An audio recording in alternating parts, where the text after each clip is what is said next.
성령의 감동이 옵니다.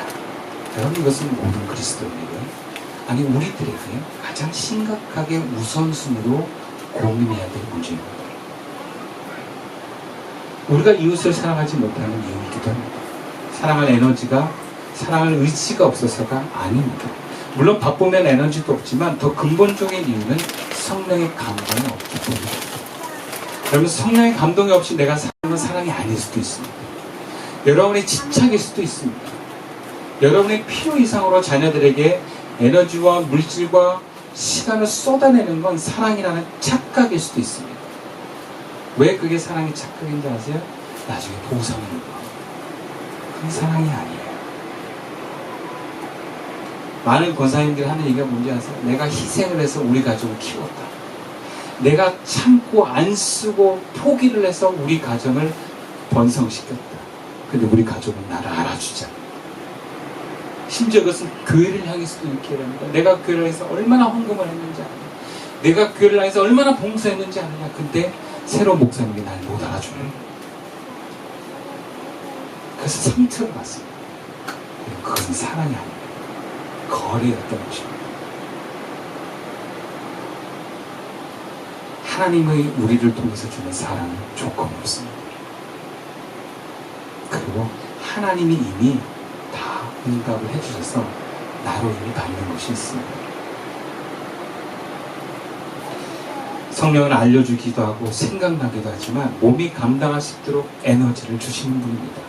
감정도 역사합니다. 그러니까 성령이 역사하지 않으면 우리는 지칠 수밖에 없습니다. 우리는 할 수가 없습니다.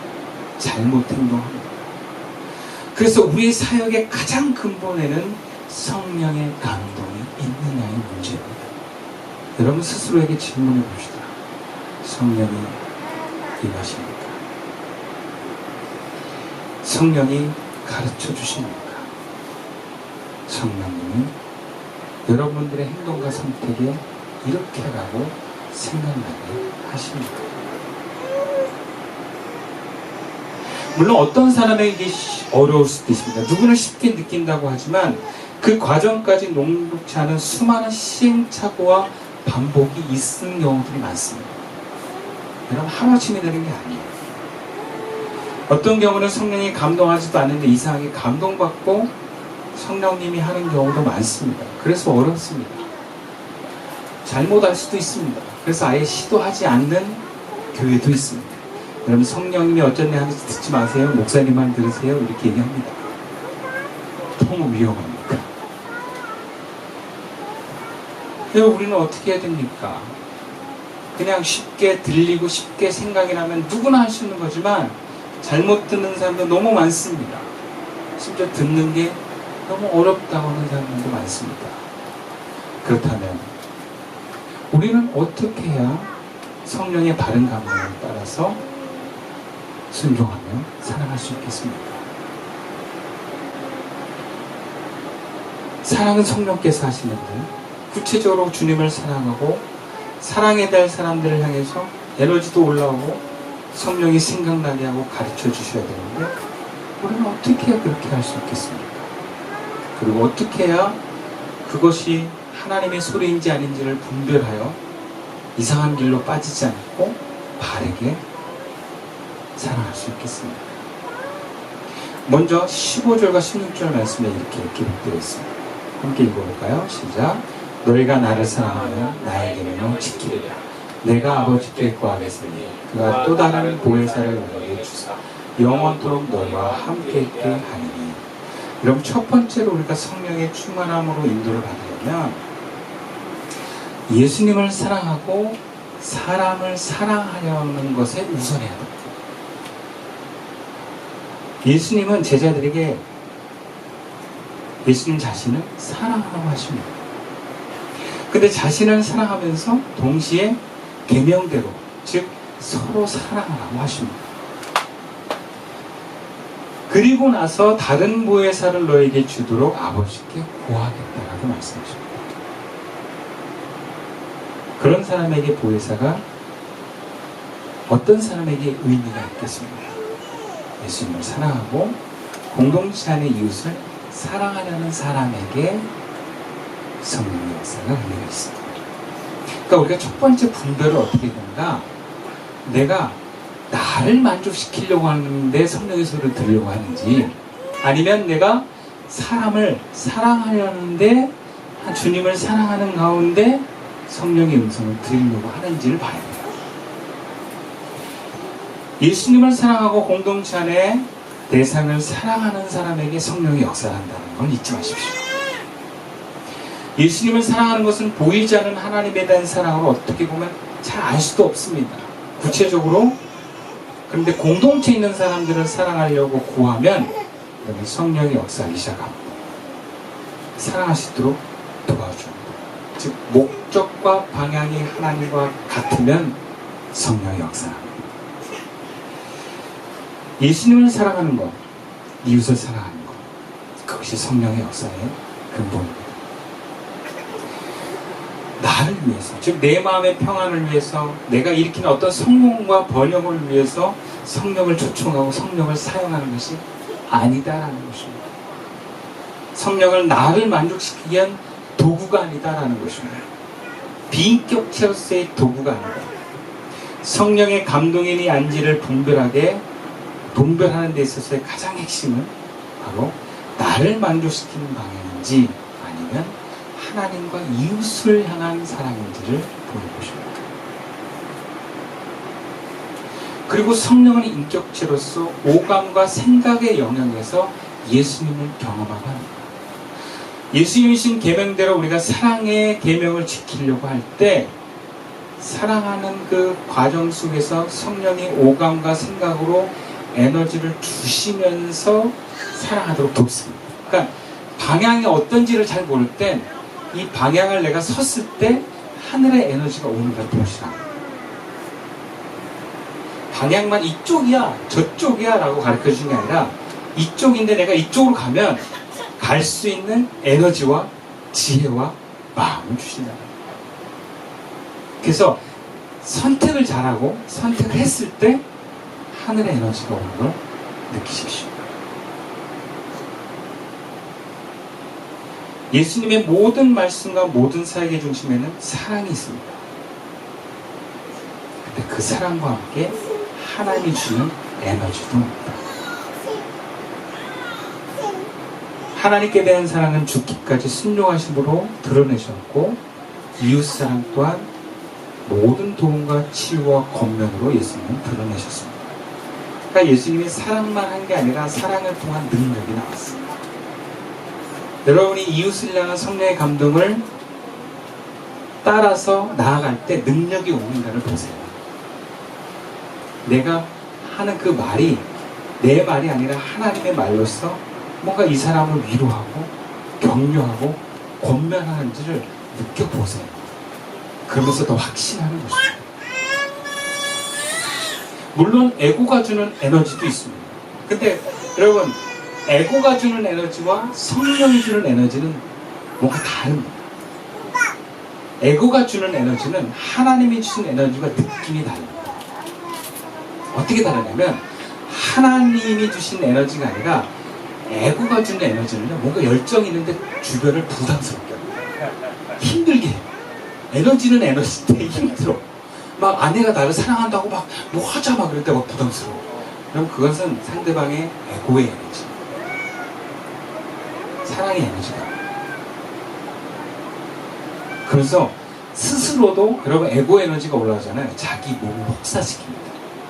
여러분 우리가 하나님의 뜻을 사랑해서 살았는데 왜 우리가 몸에 뭔가 아프고 힘들다. 이런 그런 그 에너지를 분별해 보셔야 돼요. 우리가 뭔가를 해내기 위해서는 약간의 긴장이 필요한데 에고가 나를 긴장시켜가지고 해내잖아요. 그럼 몸살 나요, 나중에. 몸이 너무너무 힘들어져요. 뭔가 에너지로 하긴 했는데 몸이 막 좀 이렇게 너무 과하게 움직여가지고 막 지치고 나가 떨어지고 번아웃 되고 이런 그것도 에너지로 인해서 그렇게 된 거거든요. 근데 그 에너지는 하나님의 에너지다. 하나님이 주는 에너지는요, 주변에 부담도 안 주고 나한테도 부담을 안 줘요. 예수님이 사역하고 몸살 났다는 얘기가 없습니다. 심지어 예수님은 어느 선에서 딱 끊기도 하셨어요. 몸이 초인이 아니에요. 인간의 몸을 오셨기 때문에. 예수님도 막 주무시잖아요. 성령님이 철저하게 우리 몸을 관리하십니다. 그러니까 내 몸을 보면 알아요. 또 상대방이 내 열정과 에너지가 기쁨인지 아니면 부담인지를 보면 알아요. 그러니 우리가 사랑하려고 하고 하나님을 사랑하고 그 공동체 순종을 하면 성령이 임하셔서 그 다스림 역사가 일어납니다. 그리고 하나님이 주시는 사랑은 마음에 평화가 옵니다. 평화로움이 있어요. 심지어 그 사랑을 내가 행동하고 건면을 해도 평화롭게 이겨요.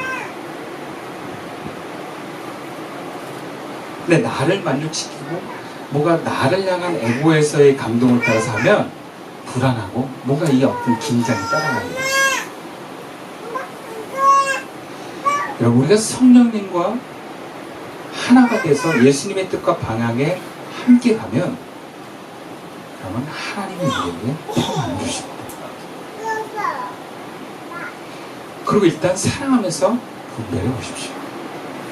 다른 감동이 올까봐 아예 행동하지 않으면 아무것도 할 수 없습니다. 어떤 친구는 그래요. 내가 성령의 감동을 따라 잘못할까봐. 잘못할까봐 나는 음성도 안 듣고 그냥 그래만 다녀. 일단 움직여보셔야 돼요. 아리까리 할 때는 일단 행동해보셔야 돼요. 그러면 알아요. 잘못 가면 찔지 마요. 우리의 마음의 중심이 하나님 내 뜻대로 마옵시고 아버지 뜻대로 하기 원합니다. 그럼 그 중심만 놓치지 않겠다면 잠깐 우리가 잘못 가도 성령님이 알게 하세요. 야, 그거 아니다. 그럼 돌아오면 돼요. 그리고 제대로 가면 힘이 나고 기쁨이 있고 용기가 생겨요. 내가 잘 가고 있구나. 그래서 가시면 돼요. 두 번째로 우리가 어떻게 하면 성령의 감동에 선명하게 응답할 수 있겠습니까? 본문 17절 말씀인데요. 함께 읽어봅시다. 시작. 그는 진리의 영이라 세상은 능히 그를 받지 못하나 이는 그를 보지도 못하고 알지도 못하리라. 그러나 너희는 그를 아나니 그는 너희와 함께 거하시니 또 너희 속에 계시겠습니다. 이런 우리가 제자의 삶, 좀 더 풀어서 얘기하면 자기 십자가를 지고 자기 에고를 포기하는 길을 가면 성령 충만해집니다. 예수님은 성령에 대해서 세상은 그를 보지 못하고 알지도 못한다. 왜 그럴까요? 세상은 에고를 만족하기 위해서 듣고 순종하기 때문에 그렇습니다. 근데 너희에겐 그렇지 않다. 너희 이 제자들은 누구입니까? 예수님의 길을 따라가도록 결심하고 그 길을 가는 사람들. 예수님이 어떤 길을 가셨습니까? 십자가의 길을 가셨습니다. 에고를 포기하는 길을 가셨습니다.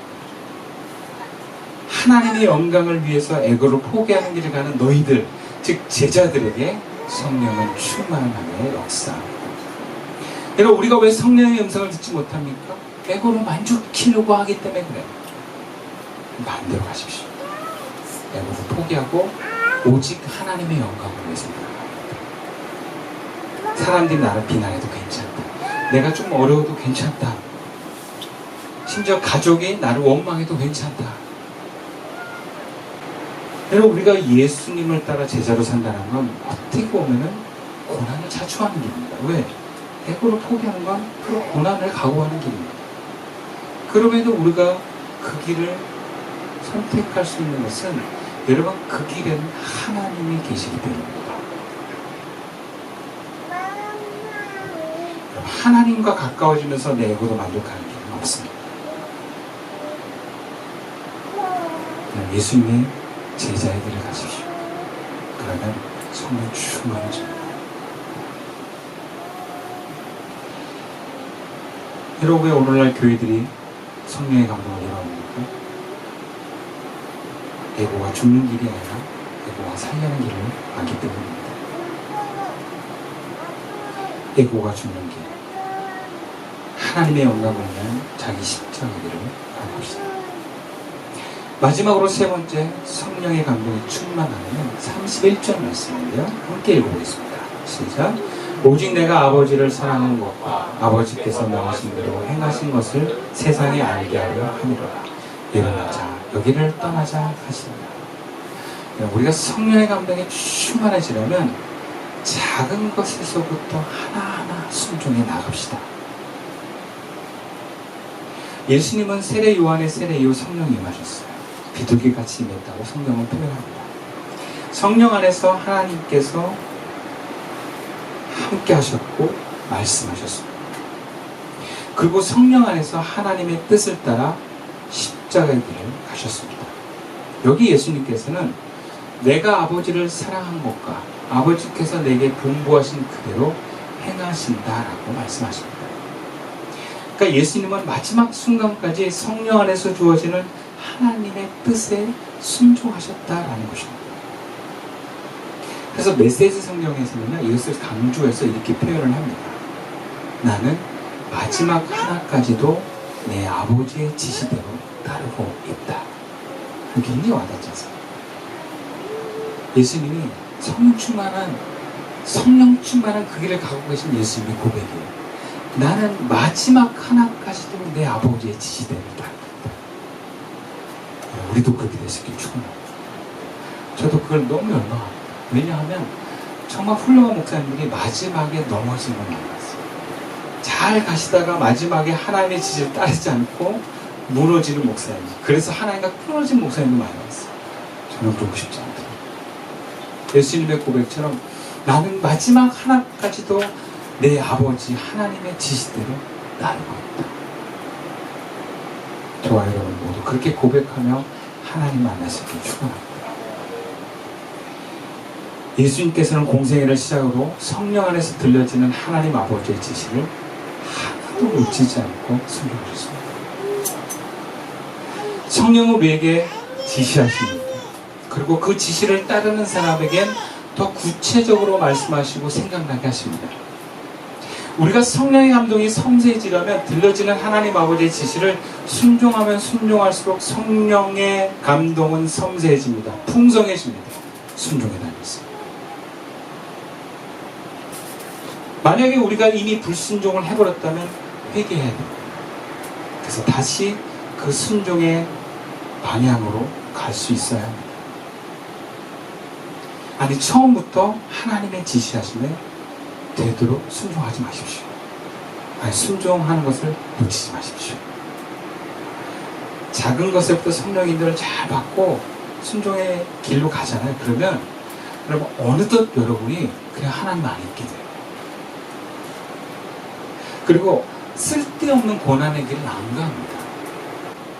그러니까 순종은요 여러분 쌓이는 것 같아요. 내가 하나 순종했다고 하나 성령이 충만하게 임한 게 아니라 되도록이면 어렸을 때부터 계속 하나님이 인도하신 그 길을 선택하는 것입니다. 우리 현이 나이 때부터 계속 하나님이 기뻐하시는 선택을 하는 거예요. 11조도 돈은 너무 소중한데 11조를 했대. 아멘하고 11조하고. 그러면 그 11조를 갖고 나중에 고민 안 할 정도의 체질이 돼요. 주일날 오는 것도 놀고 싶지만 주일날 예배 들어가는 게 최고죠. 그걸 선택하잖아요. 그러면 웬만한 것 갖고는 흔들리지 않는 이미 성령의 사람이 되어갑니다. 그러니까 되도록 어렸을 때부터 기회가 되는 대로 하나님의 뜻에 순종하는 삶을 살기를 소망하십시오. 그게 축복이에요. 그래서 그걸 계속 경험해 가는 것입니다. 그럼 나중에 경험하는 그 깊이와 수준이 달라져요. 사랑을 할 때도 하나님 제가 어떻게 사랑할까요? 우리 삶의 기도의 질문이 고난을 받은 다음에 하나님 저에게 왜 이런 고난이 있나요?가 아니라 고난도 고난이 와도 고난이 아니고 고난이 오지 않는 상황에서 하나님의 사역에 관심을 갖는 어떻게라는 질문의 기도가 많아집니다. 왜라는 질문이 아니라 어떻게 할까요? 그러니까 여러분들의 기도를 통해서 내가 지금 성령의 친밀함을 확인할 수 있어요. 내가 어떻게 얘기할까? 어떻게 살아갈까요? 그럼 이 어떻게가 많아지면 또 어떻게도 어떤 거는 점점 못 이겨요. 그러면 그 어떻게가 또 다시 더 섬세해지는 겁니다. 결국 우리의 사랑은 시간과 물질과 에너지를 쓰는 겁니다. 어떻게 물질을 써야 될지, 어떻게 시간을 상대방에게 내야 될지, 어떻게 에너지를 써야 될지를 하나님께 물어보십시오. 그리고 그 응답이 되는 대로 순종해 가십시오. 분성해서. 여러분, 성령의 인도를 따라 사는 것은 좋은 것입니다. 의심하지 마십시오. 두려워하지 마십시오. 걱정하지 마십시오. 여러분이 물질을 쓰는 것, 여러분이 시간을 쓰는 것, 여러분의 에너지를 쓰는 것, 성령님께 맡기십시오. 사람을 대하는 것, 어떻게 말해야 되는 것, 어떻게 행동하는 것, 성령님께 물어보십시오. 우리가 하나님 앞에 예배 드리는 것, 또 이 교회를 함께 만들어가는 것, 하나님께 물어봅시다. 그래서 성령님과 하나 되어가는 길을 갑시다. 주님이 우리에게 그 길을 가자고 말씀하십니다. 저와 여러분이 그 성령의 길에 함께 가서 주님이 주는 사랑과 평안과 에너지가 넘치는 교회가 돼서 기쁨과 감사가 넘치는 시선의 교회가 될 수 있기를 주님의 이름으로 축원드립니다. 기도드리겠습니다.